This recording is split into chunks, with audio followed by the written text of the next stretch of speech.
गरीब की बारिश। शहर की कच्ची बस्ती में एक गरीब मजदूर कालू रहा करता था।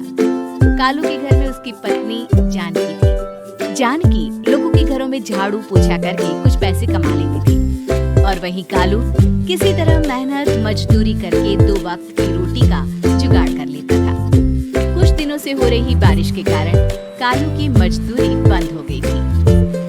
अरे जानकी, इस बार तो बरसात ने हद ही कर दी, रुकने का नाम ही नहीं ले रही। समझ में नहीं आ रहा, अगर इसी तरह काम पर नहीं गया तो 2 वक्त की रोटी का जुगाड़ कैसे होगा।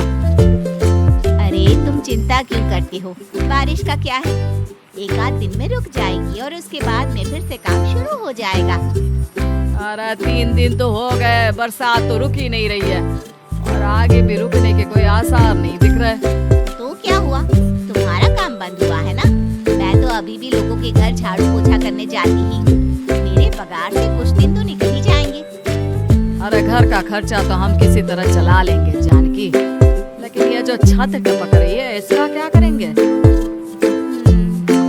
ये बात तो आपकी सही है। हमारी झोपड़ी अब काफी पुरानी हो चुकी है और इसके छप्पर में भी कई सारे छेद हो गए हैं। रात भर पानी टपकता रहता है। अरे मैं भी इसी बात से बहुत परेशान रहता हूँ। कहीं किसी दिन ज्यादा बारिश आ गई तो हमारी झोपड़ी टूटकर बिखर ना जाए। राम राम राम, ऐसी अशुभ बातें क्यों करते हो? अरे ऐसा कुछ नहीं होने वाला। झोपड़ी ही तो हमारा सब कुछ है। अगर यही नहीं रही तो हम जाएंगे कहाँ? ठीक है जानकी, जब तुम्हारी पगार मिल जाएगी तो कुछ पैसे बचाकर झोपड़ी के छप्पर की मरम्मत करवा लेंगे। शायद हमारी परेशानी कुछ कम हो जाए। ठीक है जी, अब ना ज्यादा परेशान मत हो। ये लो, खाना खा लो और सो जाओ। सुबह मुझे भी जल्दी काम पर जाना है। जानकी और कालू अपनी झोपड़ी में सो गए। रात को अचानक से बहुत तेज बारिश शुरू हो गई। धीरे धीरे बारिश का पानी कालू की बस्ती में भरने लगा। पानी भरते भरते झोपड़ी के बाहर तक पहुंच गया था। सुबह के वक्त जब कालू और जानकी सोकर उठे, हे भगवान, ये क्या हो गया? बारिश का पानी तो हमारे घरों तक पहुंच चुका है। अब मैं काम पर कैसे जाऊंगी? रहने दो जानकी, तुम आज काम पर मत जाओ।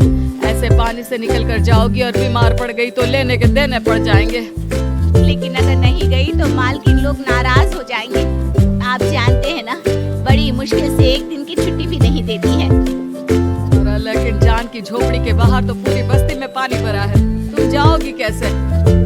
जानकी जैसे तैसे करके काम पर चली जाती है, लेकिन अगले दिन फिर से बहुत ज्यादा बारिश होती है और बस्ती में ज्यादा पानी भर जाता है। आज तो मैं तुम्हें किसी भी तरह काम पर नहीं जाने दूंगा। अरे अगर तुम्हें कुछ हो गया तो क्या होगा? ठीक है, तुम ठीक ही कहते हो। आज नहीं जाती। अगर मालकिन नाराज हो गई तो मना लूंगी किसी तरह। अरे मनाने वाली क्या बात है?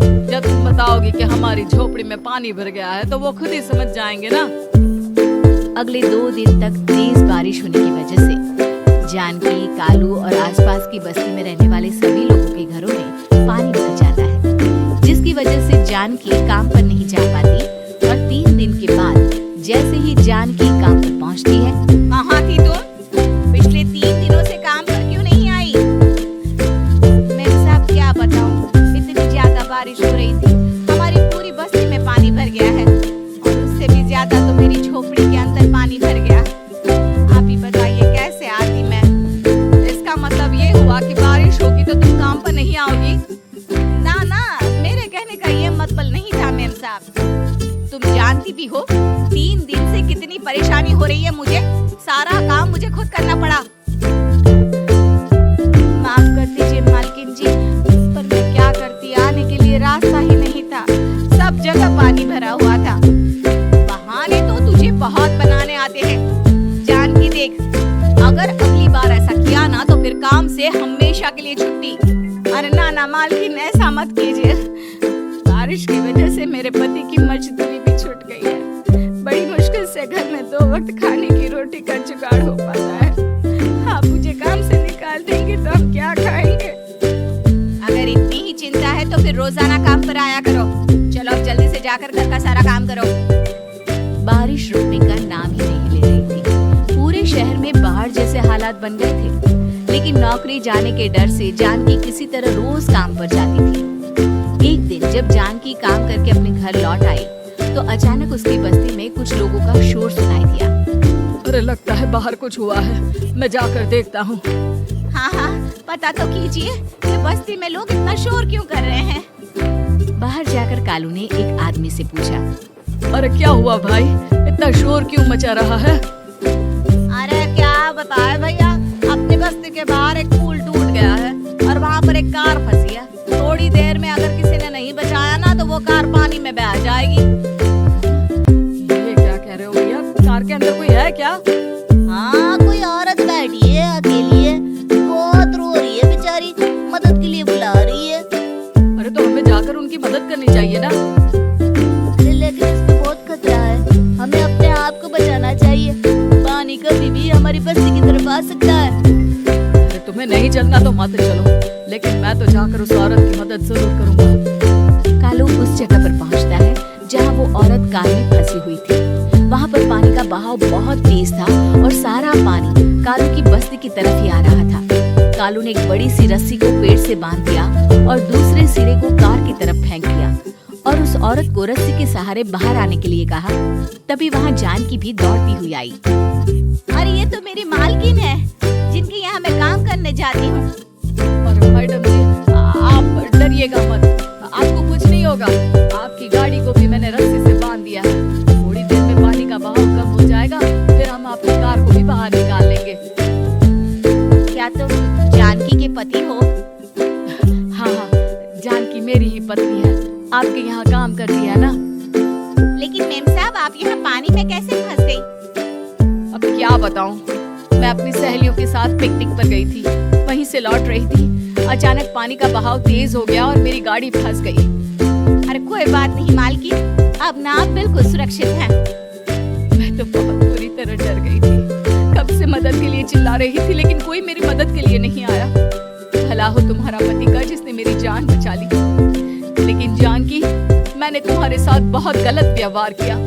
इतने खराब मौसम और बाढ़ में भी तुम्हें काम पर आने के लिए कहा, नौकरी से निकालने की धमकी भी दी, और तुमने मेरी जान बचाई। मुझे माफ कर दो। अरे कोई बात नहीं मालकिन, आपकी जान बचाना तो हमारा धर्म था।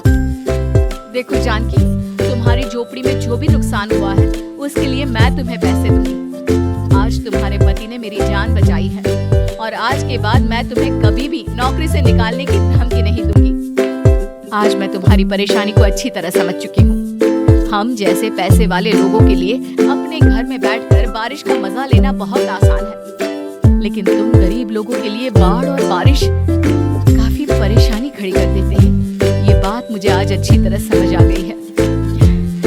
आपका बहुत बहुत धन्यवाद मालकिन।